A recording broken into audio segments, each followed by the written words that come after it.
কোরবানির ক্ষেত্রে এটা মনে রাখতে হবে, কোরবানি যেন হয় আমার আপনার জিন্দেগি গুনাহমুক্ত অবস্থা। নাই তো আসমানে যাবে না, আপনার ঘরে যাবে। আপনার ঘরে গোস্ত যাবে, চুলায় রান্না হবে, সিদ্ধও হবে, রুটির লগে খাইতেও পারবেন, সবই ঠিক আছে। কিন্তু আসমানে যেতে হলে, আল্লাহর কাছে যাইতে হলে তাকওয়া লাগবে, তাকওয়া লাগবে। টাকাটা হালাল হইতে হবে। 1 টাকা হারামের টাকা, এটা দিয়া কোরবানি কবুল হয় না।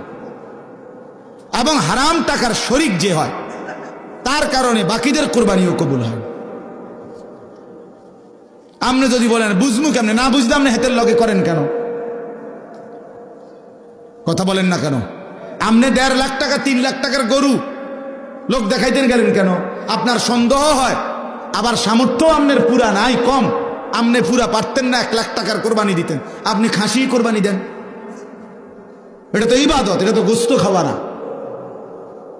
কথা বুঝছেন? এই জন্য মনে রাখতে হবে, 1 টাকা হারাম টাকা, সুদের টাকা, ঘুষের টাকা, বাজারে ব্যবসা করে ওজনে কম দেয়, তো এ তো ধোঁকাবাজ, এ তো ধোঁকাবাজ। পণ্যের গুণাগুণ 2 নম্বর মালরে 1 নম্বর বলে, 3 নম্বর মালরে 1 নম্বর বলে, এ তো ধোঁকাবাজ, বাটপার। তাহলে এই বাটপারে যে টাকাটা নিল, এটি বাটপারির টাকা না? কথা বলেন না কেন? তো এ তো নাজায়েজ টাকা। এই টাকা দিয়ে কোরবানি জবাই হবে প্রাণী, গোস্ত জোরসো হইব, ভাতও খাওয়ান যাইব, রুটিও খাওয়ান যাইব, আসমানে যাবে না।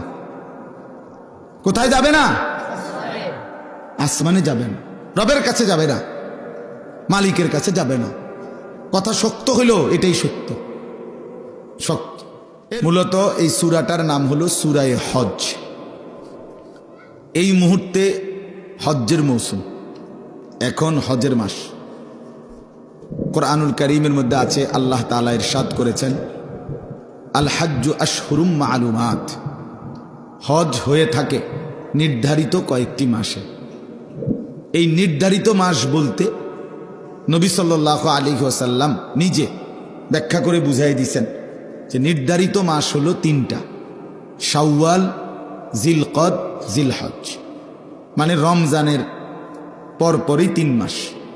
রমজান মাস যখন শেষ হয়, ঈদের চাঁদ ওঠে, হজের মাস। এই জন্য সারা পৃথিবীর মুসলমানরা এই মুহূর্তে আল্লাহর ঘরের মেহমানদেরকে বিদায় দিচ্ছে। অর্থাৎ সারা বিশ্ব থেকে মুসলমান ইমানদাররা কম বেশি আল্লাহর ঘরের দিকে যাচ্ছে, আর অন্যান্য মুসলমানরা তাদেরকে বিদায় দিচ্ছে, দোয়া নিচ্ছে, তাদের কাছে বিভিন্ন রকমের কাকুতি আকুতি প্রকাশ করছে।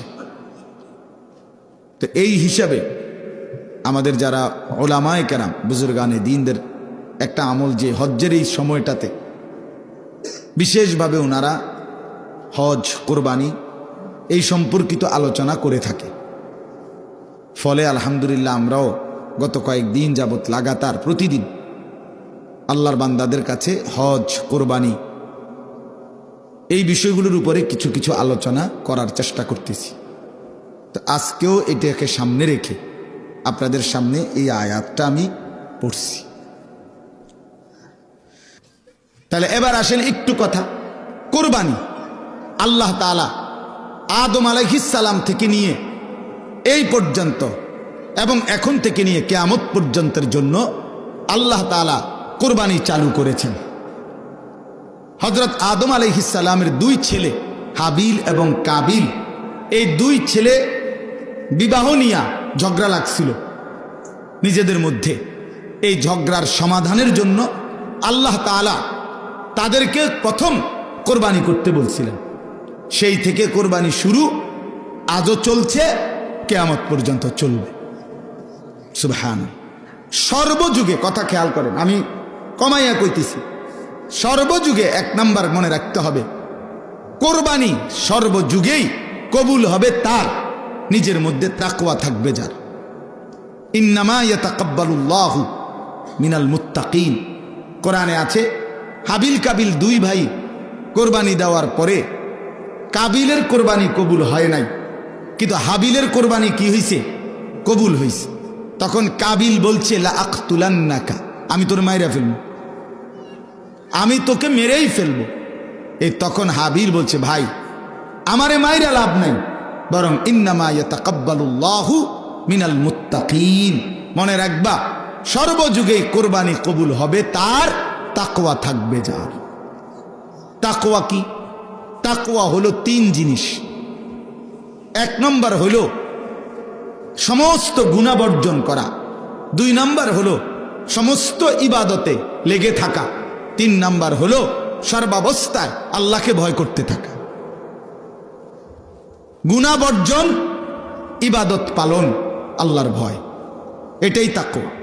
তাইলে যে ব্যক্তি শুধু কোরবানির দিন আমনে গরু জবাইয়ের আগেও বিড়ি খান, আমনের গতকালকেও আমনের টাকা সুদের টাকা, আবার কোরবানির দিনও আপনি জোহরের নামাজও পড়েন না, আসরের নামাজও পড়েন না, কোরবানির দিনও আপনি মিছা কথা কন, আমনের মধ্যে ইবাদত আল্লাহর ভয় গুনাহ ত্যাগ বলতে কিছুই নাই, কোরবানির দিনও আপনি টেলিভিশন চান, নাচ গান চান, আমনের কোরবানি কবুল হইতো ভূতে গেলেছিনি। কথা বুঝছেন না? আপনি কেন কোরবানি কবুল হবে? আপনি কোরবানি কবুল হওয়ার জন্য ব্যবস্থা নিছেন কি? গরু কিনবার জন্য না বুদ্ধি করছেন? মানুষ লইয়া গেছেন 3 জন, গরু বাজারে গরু চাইয়া লইছেন, সেটা তো ঠিক আছে, কিন্তু কোরবানি কবুল হওয়ার জন্য ব্যবস্থা নিছেন কি? কোরবানি কবুল হওয়া, গোশত খাওয়া আর কবুল হওয়া এক কথা না, জবাই হওয়া আর কবুল হওয়া এক কথা না। জবাই তো প্রতিদিনে হয়, যে কেউ জবাই করলেই তো গরু জবাই হবে, কিন্তু জবাই আর কবুল তো এক কথা না। গোশত খাওয়া আর কবুল হওয়া তো এক কথা না বাপ। অতএব আমি আপনাদের কাছে বললাম, এটা কোরবানি কিন্তু আর 10 দিনের গরু জবাই নয়। গরু আমাদের দেশে প্রতিদিন জবাই হয় কিনা কথা বলেন না? বাজারগুলোতে গরুর গোশত বেচা হইতেছে না? তো তাহলে গরু তো প্রতিদিনই জবাই হয়, তো কোরবানি আর আলাদা কি? কোরবানিও তো গরুই জবাই করে, তো এটা তো প্রতিদিন হইতেই আছে। তাহলে বোঝা গেল কোরবানি শুধু গরু জবাই নয়, আলাদা কিছু। আলাদা কিছু কি না, সেটা ইবাদত, আর সেটা কবুল হবে তার তাকওয়া থাকবে যার। আল্লাহ তাআলা কোরআনুল কারীমে বলছেন লান ইয়ানালাল্লাহা লুহুমুহা ওয়ালা দিমাউহা ওয়ালাকিন ইয়ানালুহুত তাকওয়া মিনকুম। আল্লাহ বলেন আমার বান্দা শুনো, তোমাদের গোশত, রক্ত, কোরবানির প্রাণীর কিছুই আমি নেই না, আমি শুধু তাকওয়াটা নেই। আমি তাকওয়া নেই। তুমি দেখছো গরুর দিকে, আমি দেখছি তোমার জিন্দেগির দিকে। তুমি দেখো গরু কেমন হৃষ্টপুষ্ট গরু, আল্লাহ বলেন আমি দেখছি তুমি কেমন ইবাদত আমলওয়ালা। আমি তোমাকে দেখব, তুমি গরুকে দেখো। কথা বুঝছেন কিনা বলেন? তুমি কি দেখো? গরু দেখো। আল্লাহ বলেন আমি দেখব কি? তোমাকে। তোমাকে ইন্নাল্লাহা লা ইয়ানজুরু ইলা সুওয়ারিকুম ওয়ালা ইলা আজসামিকুম। নবী সাল্লাল্লাহু আলাইহি ওয়াসাল্লাম বলেন নিশ্চয়ই আল্লাহ তোমাদের চেহারা শরীর দেখবে না, ওয়ালাকিন ইয়ানজুরু ইলা কুলুবিকুম ওয়া আমালিকুম, বরং আল্লাহ তোমাদের দিল দেখবেন আর তোমাদের আমল দেখবেন। আল্লাহ দেখবেন বান্দা কুরবানি আজকে, অথচ প্রাণী তো জবাই করলা, তো গোশত কুটতে কুটতে, হাড্ডি চুলতে চুলতে, হাড্ডি কোবাইতে কোবাইতে জোহরও শেষ, আসরও শেষ, মাগরিবও শেষ। কোরবানি তো ছিল ওয়াজিব, জোহর তো ছিল ফরজ। কোরবানি তো ছিল ওয়াজিব, আসরের নামাজ তো ছিল ফরজ। আল্লাহর জন্য কোরবানি করলে আবার নাচ দেখো কেমনে। আল্লাহর জন্য কোরবানি করলে কোরবানির গোশত খাইতে খাইতে টেলিভিশনে নাটক, সিনেমা, নর্তকীর ছবি দেখো কেন? এটা কেমনে হইল আল্লাহর জন্য? এটা কেমনে হইল কোরবানি? এটা তো আর 10 দিনের মতো, বছরের অন্য দিনের মতো গোশতই খাওয়া। হ্যাঁ বলেন? এই জন্য আমি বললাম কোরবানির ক্ষেত্রে এটা মনে রাখতে হবে, কোরবানি যেন হয় আমার আপনার জিন্দেগি গুনাহমুক্ত অবস্থা।